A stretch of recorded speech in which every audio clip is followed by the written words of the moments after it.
Сейчас, Бача, я сейчас Экономически это вас приведет к помирю. плохим. Давайте посмотрим сюжет про товарооборот Украины и России. Давайте посмотрим. По данным Государственной службы статистики, почти одинаковые позиции имеют 3 статьи украинского экспорта в Россию. Первая – черные металлы. Вторая – ядерные реакторы, котлы и машины. Третья – продукты неорганической химии. Статистика экспорта товаров в Россию выглядит так. В 2014 году Украина продала товаров в Россию на 9,8 миллиарда долларов. В 2015 на 4,8 миллиарда.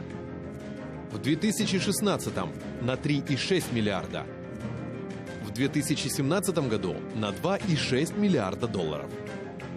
В свою очередь, львиную долю российского импорта в Украине составляют нефть, нефтепродукты и топливо. Начиная с 2014 года импорт по этой статье составил почти 2 миллиарда долларов. На втором месте оказались сельскохозяйственные удобрения, на третьем – ядерные реакторы, котлы и машины. Статистика импорта товаров из России выглядит так.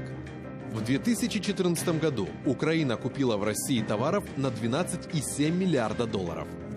В 2015 на 7,5 миллиардов. В 2016 на 5,1 миллиард. В 2017 году на 4,2 миллиарда долларов. По сравнению с 2013 годом товарооборот между Украиной и Российской Федерацией сократился почти в 4,5 раза.